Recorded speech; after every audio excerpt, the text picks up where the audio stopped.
Alors bonjour à tous, heureux de vous retrouver chers amis sur Yoga Conscience et Nutrition en cette journée d'automne 20 septembre 2022. 9h25 heure du Québec, j'espère que vous allez bien malgré tout. Vous le savez, je m'intéresse à différents sujets comme vous et ce sujet dont je vais vous parler est très intéressant. Ça ne changera pas grand-chose dans nos vies parce que nous autres on n'en profitera pas vraiment, mais l'élite, la classe dirigeante, les gros bonnets vont en profiter. Et c'est celui de plus en plus évident, hein, parce qu'on le voit, presque tous les pays sont intéressés à l'exploration spatiale, en commençant par la Lune, parce que dans l'espace, il y a beaucoup de minerais, beaucoup de diamants aussi, apparemment, on va le voir, et il y a beaucoup d'argent qui orbite dans l'espace. Et Bloomberg nous dit que la Chine et les États-Unis se précipitent pour gagner des milliards grâce à l'exploitation des minéraux de la Lune. Imaginez-vous, rien de moins. Les plus grandes superpuissances du monde ne coopèrent pas sur les règles de la route pour extraire des ressources dans l'espace.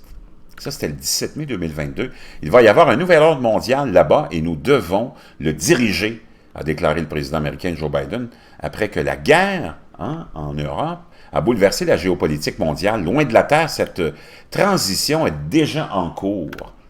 Tout comme à l'époque de Spoutnik et d'Apollon, il y a plus d'un demi-siècle, les dirigeants mondiaux se battent à nouveau pour dominer l'espace. Mais il y a une grande différence. Alors que les États-Unis et l'Union soviétique ont élaboré un ensemble de règles communes aux Nations unies, cette fois-ci, les plus grandes superpuissances du monde ne peuvent même pas s'entendre sur les principes de base pour régir la prochaine génération d'activités spatiales. Le manque de coopération entre les États-Unis et la Chine sur l'exploration spatiale est particulièrement dangereux à une époque où le cosmos devient de plus en plus encombré. Des milliardaires comme Elon Musk et Jeff Bezos, ainsi que des marchés émergents comme le Rwanda et les Philippines lancent de plus en plus de satellites pour combler la fracture numérique et explorer les opportunités commerciales.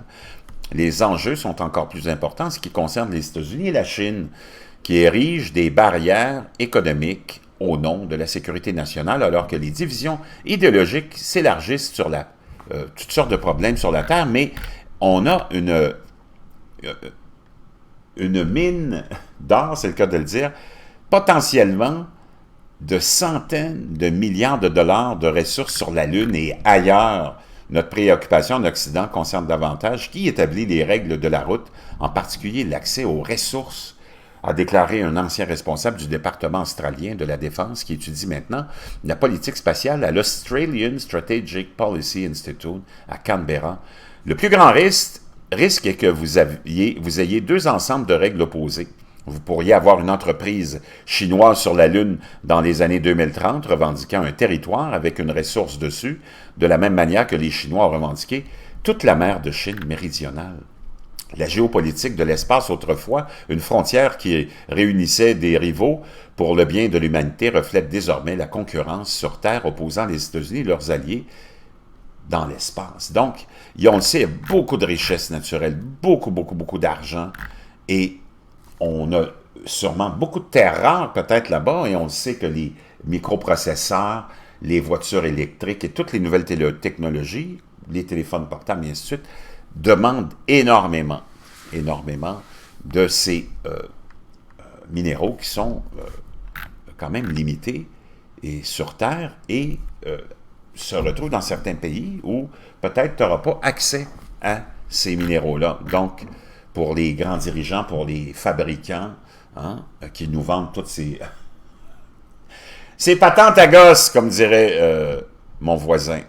Pendant ce temps-là, on découvre aussi peut-être d'autres minéraux, dont un mystérieux diamant, c'est rapporté par CNN, dans l'espace, mais on le sait, il y a de ces comètes, astéroïdes, qui sont d'une valeur inestimable, parce qu'ils sont fabriqués, contiennent ces pierres précieuses. Les scientifiques ont débattu de son existence, mais de minuscules traces fournissaient des indices. Maintenant, des chercheurs ont confirmé l'existence d'un diamant céleste après l'avoir trouvé à la surface de la Terre. La pierre, appelée l'onde d'aléite, a une dureté et une résistance supérieure à celle d'un diamant ordinaire. Le minéral, le rare, est arrivé ici par le biais d'une météorite, selon de nouvelles recherches.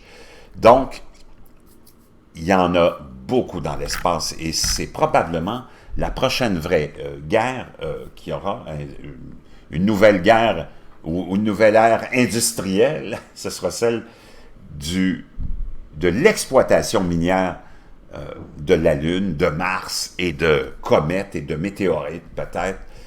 Va savoir, mais on le sait que c'est là qu'on s'en va parce qu'on est toujours à la recherche de l'argent, à la recherche de la fortune et de l'exploitation de la fortune du côté des dirigeants, des fabricants qui cherchent toujours des nouvelles sources. Donc, fascinant, préparez-vous, il va y avoir beaucoup d'actions à ce niveau-là. Et peut-être une fameuse, on ne sait jamais, cette fameuse guerre de l'espace, peut-être que ça en vient plus vite qu'on le pense.